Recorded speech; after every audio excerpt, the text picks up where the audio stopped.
Pemirsa, kembali bersama kami dalam NTV Prime Dialog. Saya Doni De Kaiser. 1 bulan lagi, tepatnya 2 Januari 2025, program makan bergizi gratis mulai dijalankan. Program belum juga dimulai, tapi anggarannya sudah berkurang. Dari awalnya yang sebesar Rp15.000 per porsi, kini menjadi Rp10.000 per porsi. Mengundang sejumlah tanya, apa yang bisa didapat dari makanan Rp10.000 per porsi? Kami ajak Anda membahas topik ini. Sudah kami hadirkan Dedek Prayudi, juru bicara Kantor Komunikasi Kepresidenan, dan juga nanti akan bergabung bersama kami Hardin Syah, Ketua Umum Persatuan Pakar Gizi dan Pangan Indonesia. Yang keduanya telah kami undang melalui sambungan Zoom. Selamat malam Pak Dede, apa kabar? Kabar baik, terima kasih. Ya, terima kasih sudah bergabung bersama NTV Prime. Pak Dede, sebelum kita mulai berdiskusi, saya ajak Anda dan juga pemirsa, mari kita simak sama-sama tayangan yang berikut ini. Kalau kita rinci program bergizi ini, nanti rata-rata minimumnya atau rata-ratanya kita ingin memberi indeks per anak, per ibu hamil itu Rp10.000 per hari, kurang lebih.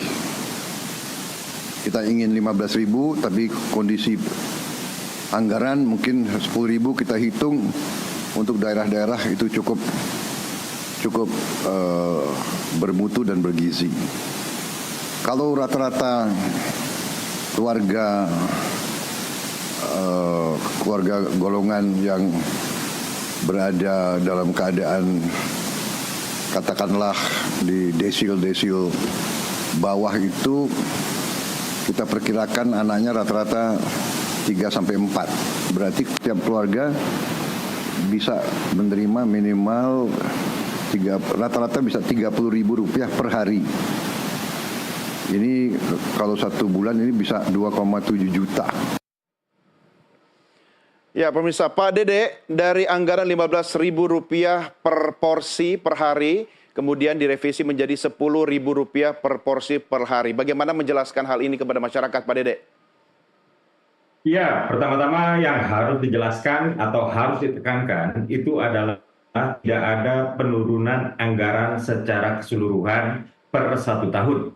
Artinya anggaran yang sudah disepakati antara pemerintah dengan DPR itu sama, yaitu Rp71 triliun. Jadi tidak ada penurunan anggaran, begitu ya. Jadi adapun apabila misalnya terjadi penurunan angka harga rata-rata per anak per porsi, saya garis bawahi rata-rata ya, karena memang di masing-masing daerah itu memiliki karakteristik harga yang berbeda-beda ya. Jadi tentu saja harga makanan di Jakarta misalnya berbeda dengan harga makanan di Yogyakarta, atau di Jakarta juga berbeda atau lebih murah bahkan daripada yang di Papua, misalnya seperti itu ya. Tapi begini, ada beberapa hal yang tidak bisa diturunkan atau dinaikkan atau ditawar-tawar, yaitu 3 hal. Hal yang pertama adalah terkait dengan kecukupan gizi atau pendidikan gizi atau literasi gizi. Jadi ya, mau berapapun harganya, ini sudah dimandatkan oleh Presiden Prabowo bahwa per 1 kemasan, 1 sajian makanan per anak per hari itu harus mengandung 600 sampai dengan 700 kalori ya. Belum lagi kita berbicara soal sekian gram karbohidrat, sekian gram protein, sekian gram vitamin, mineral, juga salah 2 yang dimandatkan oleh Presiden Prabowo adalah zat yodium dan juga zat besi untuk menambah konsentrasi anak di kelas. Nah, itu adalah soal kecukupan gizi yang tidak bisa ditawar-tawar. Lalu yang kedua adalah soal higienitas. Higienitas ini adalah bagaimana makanan tersebut dari semenjak penyedia bahan baku itu mengirimkan, lalu diolah, ya, lalu disajikan dan lain-lain, itu harus memenuhi prinsip higienitas. Bahkan ketika dikirimkan ke sekolah-sekolah, itu kendaraan yang mengirimnya itu harus disemprot dulu dengan disinfektan. Itu soal higienitas ya. Lalu yang ketiga adalah soal tata kelola limbah yang berkelanjutan. Jadi makanan-makanan yang sisa itu dipisahkan, ditimbang, lalu dijadikan evaluasi untuk disajikan menu apa yang akan kita sajikan pekan depan misalnya, karena yang sekarang banyak sisa ini, maka kemungkinan siswa bosan dengan yang ini, maka ke depan jangan yang ini lagi dan lain-lain. Kemudian digabung lagi, kemudian diolah menjadi pupuk untuk kemudian dikirim ke petani-petani yang menyediakan bahan baku.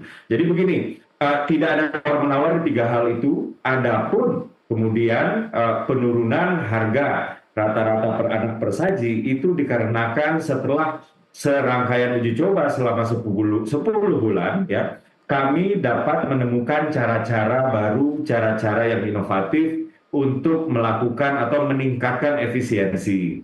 Cara inovatif yang kami maksud seperti apa? Misalnya seperti ini ya, banyak orang atau awam atau masyarakat yang mengira-ngira harga yang layak itu dengan mereka bertanya ke rumah makan, ke warung Tegal misalnya. Nah, kalau kita bertanya ke rumah makan, tentu saja di sini sudah menggunakan harga pasar, yang dimana kita juga sudah membayar misalnya uang listrik si pedagang, ya, uang keamanan si pedagang, ongkos air si pedagang, lalu keuntungan si pedagang, belum lagi kita berbicara keuntungan si pengecer bahan baku untuk si pedagang, belum lagi kita berbicara soal keuntungan si penyedia bahan baku di pasar induk atau pengepul, belum lagi kita bicara kemudian baru ke penyedia bahan baku. Jadi itu rantai makanannya begitu panjang, dan program makan bergizi gratis ini menciptakan sebuah ekosistem yang melekatkan simpul-simpul yang saya bicarakan tadi.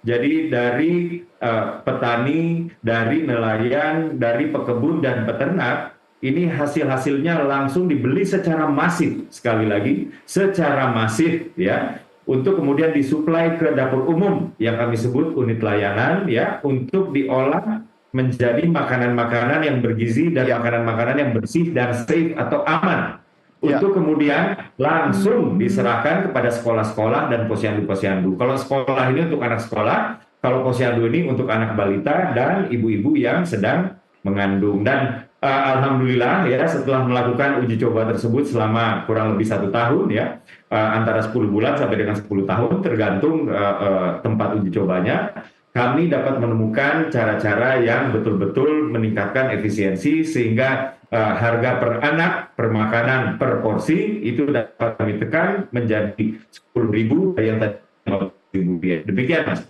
Ya, Pak Dede, saya asumsikan dan kita bersyukur dengan anggaran 71 triliun per tahun ini kan tidak mengalami perubahan. Tapi dengan harapan anggaran tetap, apakah ada penyebaran penerima manfaatnya semakin bertambah atau jumlah penerima manfaat tetap? Ya, ini sebuah pertanyaan yang bagus, sangat bagus sekali, karena memang inilah yang sedang kami kaji. Jadi dengan adanya efisiensi anggaran, maka kemudian terdapat selisih yang dimana selisih bersifat surplus ya, bukan defisit. Nah, pertanyaannya kemudian surplusnya ini mau diapakan? Nah, inilah yang sedang kami kaji lagi ya. Jadi kalau di tahun pertama ya, ini kami targetkan penerima manfaat itu 40% dari 82 juta penerima manfaat yang kami targetkan. Lalu kemudian di tahun kedua meningkat menjadi 20%, tahun ketiga meningkat 20% maksud saya, jadi 60%. Kemudian di tahun keempat meningkat 20% lagi menjadi 80% dan seterusnya.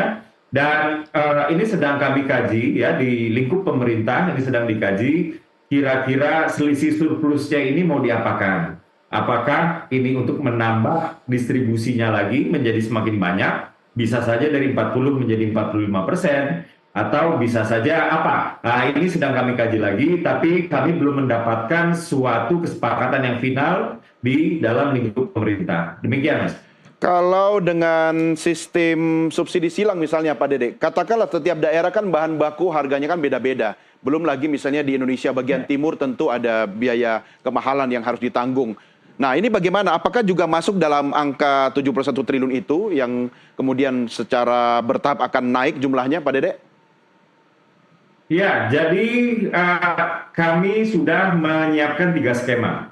Skema yang pertama adalah seperti yang saya katakan tadi ya, bahwa akan dibangun sebuah dapur umum unit layanan, di mana dapur umum atau unit layanan tersebut akan menyediakan sebanyak 3.000 sampai dengan 3.500 makanan untuk 3.000 hingga 3.500 anak. Jadi kan satu anak satu makanan, kurang lebih seperti itu ya, itu satu dapur umum. Tapi kemudian kami menyadari bahwa tidak semua lokasi, tidak semua sekolah itu terpusat di satu katakanlah area populasi yang padat. Jadi ada skema kedua, yaitu dapur-dapur tersebut terletak di sekolah-sekolah.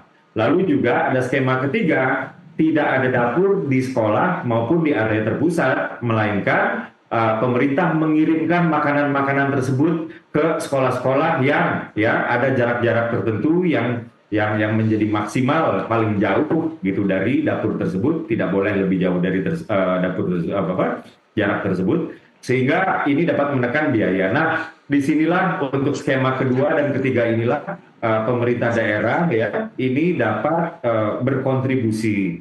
Jadi ada beberapa pemerintah daerah yang sudah secara eksplisit mengekspresikan ya niatannya, inisiatifnya untuk berkontribusi kepada program makan bergizi gratis ini. Misalnya pemerintah Kalimantan Utara dan beberapa daerah di Jawa ya. Dan kami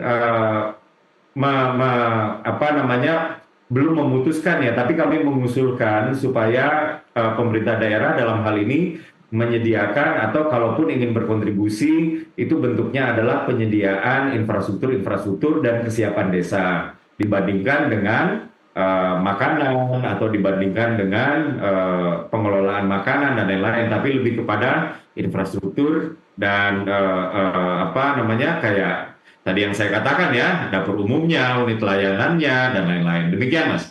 Iya, Pak Dede, menarik apa yang Anda sampaikan dengan asumsi bahwa pemerintah tentu mau tidak mau harus sudah siap ya dalam 1 bulan ke depan. Ini kan waktunya tinggal menghitung hari, tanggal 2 Desember sekarang, tanggal 2 Januari 2025 harus sudah mulai berjalan serentak.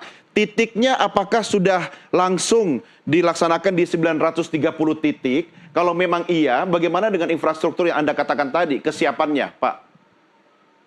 Iya, untuk titik ini memang ditargetkan itu bukan 930 saja ya, bahkan 1.000 ya, 1.000 titik. Dan 1.000 titik ini kami targetkan itu sudah berjalan by akhir 2025. Jadi di awal 2025 ini tentu saja ini belum langsung 1.000. Jadi ini akan kami jalankan secara bertahap dan pemilihan yang mana duluan itu akan ditentukan oleh yang mana yang paling siap dulu.